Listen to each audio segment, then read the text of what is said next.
ومحمدا رسول الله ويقيني. Sahabat Muslim, semasa Nabi SAW menyebarkan Islam kepada kaum Quraisy, begitu banyak dari mereka yang menentang, seperti yang sering kita dengar, yakni pamannya sendiri, Abu Lahab, yang berakhir dengan kekafiran. Tak hanya Abu Lahab, Abu Jahal yang juga tak kalah buruknya dengan Abu Lahab juga mati dalam keadaan kafir. Lantas seperti apa Abu Jahal semasa hidupnya? Dan bagaimanakah dia bertemu dengan ajalnya? Mari simak video ini. Banyak yang berpendapat bahwa Abu Lahab dan Abu Jahal adalah satu orang yang sama.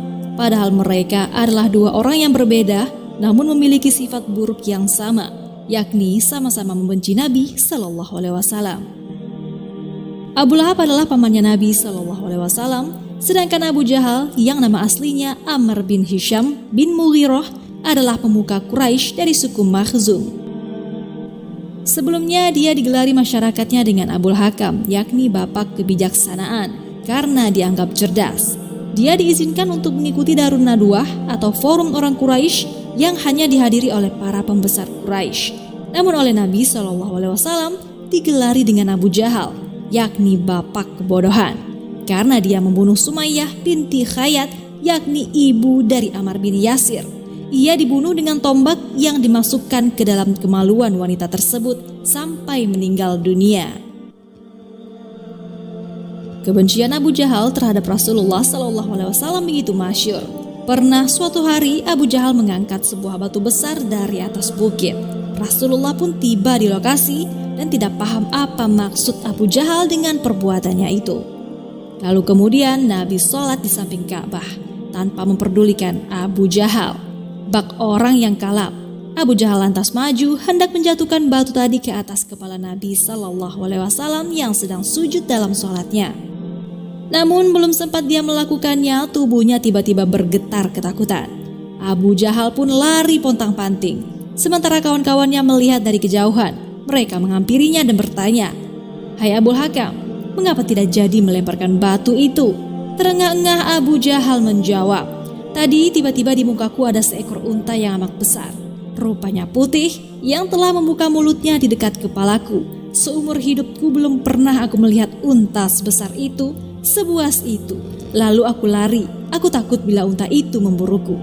Mendengar jawabannya, tentu saja yang mendengar terheran-heran dengannya.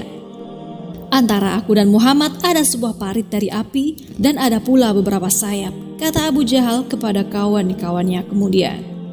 Atas perbuatan buruk Abu Jahal, lantas Allah pun berfirman, "Tidakkah dia mengetahui bahwa sesungguhnya Allah melihat segala perbuatannya?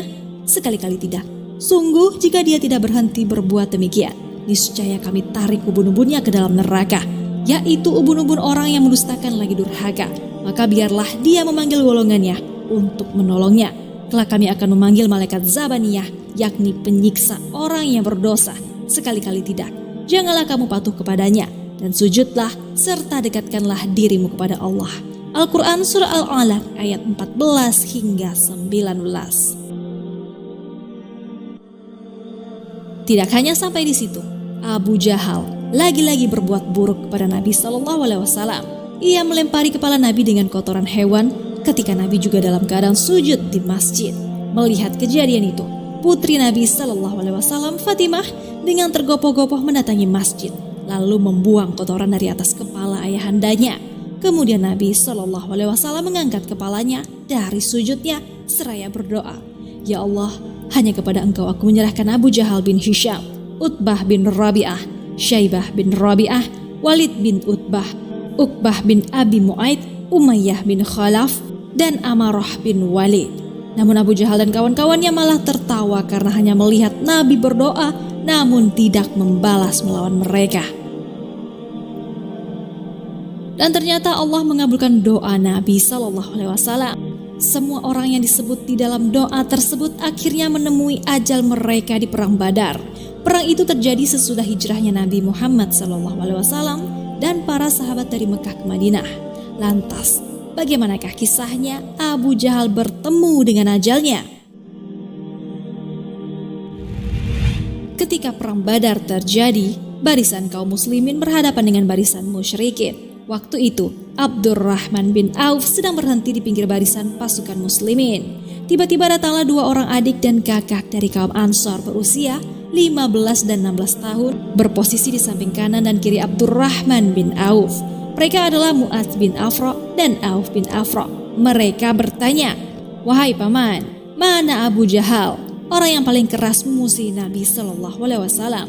Lalu Abdurrahman radhiyallahu anhu menjawab, "Mau apa kalian dengannya?"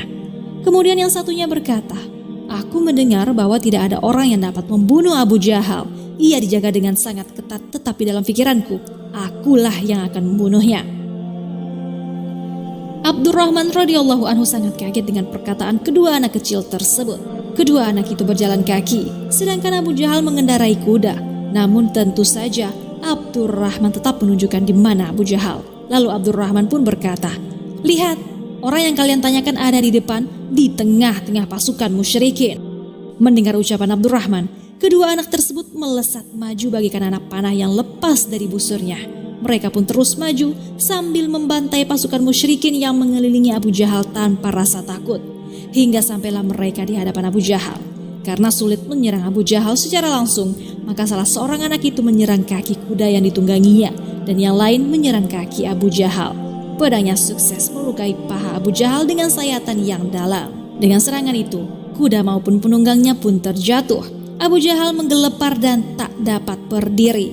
Melihat ayahnya diserang, Ikrimah, anaknya Abu Jahal lalu balas menyerang kedua anak tersebut. Syahidlah Auf bin Afra. Kemudian Ikrimah juga menyerang Mu'adz yang kemudian ia melarikan diri. Namun sebelum Mu'adz si anak pemberani ini juga syahid, ia sempat diserang oleh salah seorang pasukan Abu Jahal. Pundaknya ditebas mengenai lengannya yang hampir putus dan hanya menyisakan sedikit kulit yang menempel antara lengan dengan badannya. Namun Mu'adz terus menyerang kaum musyrikin dengan sebelah tangannya yang lain. Tangan yang hampir putus tadi ia letakkan di atas punggungnya. Ketika tangan itu mulai terasa mengganggu, ia injak tangannya dengan kakinya, lalu ditarik keras sehingga terputuslah tangannya. Sungguh mengharukan betapa beraninya dua pemuda belasan tahun ini yang kisahnya akan terus dikenang oleh umat muslim sampai kapanpun. Abu Jahal yang kala itu Allah Subhanahu wa Ta'ala menghendaki agar tidak mematikannya seketika. Allah menjadikannya terkapar dalam keadaan sadar dan paham agar memperlihatkan pada kedua matanya apa yang membuat dia sampai ke derajat yang hina dan rendah. Pasukan musyrikin pun mulai kocar-kacir lari dari kancah peperangan. Mereka meninggalkan Abu Jahal yang dalam keadaan parah, darahnya terus mengucur keluar tanpa henti. Kala itu Abdullah bin Mas'ud datang menghampiri Abu Jahal. Ia diperintahkan oleh Nabi Shallallahu Alaihi Wasallam memang untuk mencari Abu Jahal. Ia berdiri di atas kepala Abu Jahal yang telah lemas tak berdaya. Lalu Abu Jahal setengah sadar bertanya kepada Abdullah bin Mas'ud, "Kemenangan di pihak siapa?" Abdullah menjawab, "Pada Allah dan Rasulnya, wahai musuh Allah." Kemudian Abdullah bin Mas'ud naik ke atas dadanya Abu Jahal. Fisik Abdullah memang bertubuh kecil, sedangkan Abu Jahal bertubuh besar dan kekar. Abdullah berniat ingin memenggal kepala Abu Jahal. Tiba-tiba Abu Jahal pun berkata, "Bukankah engkau orang yang dahulu menggembalakan kambing-kambing kami?" "Ya benar," jawab Abdullah. "Sungguh tak pantas engkau memperlakukan orang yang tidak sederajat denganmu, wahai penggembala kambing," jawab Abu Jahal. Karena kesal, Abdullah duduk di atas dadanya. Mendengar jawaban Abu Jahal, Abdullah langsung mengayunkan pedangnya tepat di leher Abu Jahal. Lalu ia tarik keras kepalanya. Ia bawa ke hadapan Rasulullah Shallallahu Alaihi Wasallam. Saat itu juga Rasulullah berkata, "Sungguh orang ini adalah Fir'aunnya umat ini."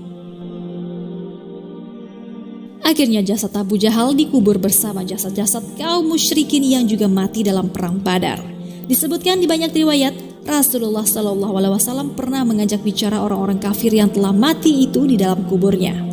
"Hai Abu Jahal bin Hisham, hai Utbah bin Rabi'ah, hai Syaibah bin Rabi'ah dan beberapa petinggi Quraisy lainnya. Apakah kalian telah mendapati apa yang telah dijanjikan oleh Rabb kalian itu benar?" Para sahabat terperanjat dengan apa yang dilakukan Rasulullah itu. "Ya Rasulullah," tanya Umar bin Khattab radhiyallahu anhu, "bagaimana engkau mengajak bicara orang-orang yang telah menjadi bangkai? Demi zat yang jiwaku berada di tangannya, kalian tidak lebih mendengar pertanyaan atau perkataanku itu melebihi mereka. Hanya saja mereka tidak dapat menjawab," jawab Nabi Sallallahu Alaihi Wasallam. Di media sosial juga banyak mengabarkan keadaan makam Abu Jahal yang begitu menyedihkan. Tak terurus, ditutupi dengan bebatuan dan ditumbuhi pohon berduri. Wallahu a'lam bishawab. Sahabat muslim, demikianlah kisah tentang Abu Jahal dan hinanya ia di akhir hayatnya. Cukuplah kisah ini yang selayaknya kita jadikan pelajaran bahwa kesombongan bukan modal kemenangan, namun justru jadi kerugian yang kekal selamanya. Jangan lupa berbagi informasi dengan cara share video ini, karena barang siapa yang menunjuki kepada kebaikan, maka dia mendapatkan pahala seperti pahala orang yang mengerjakannya.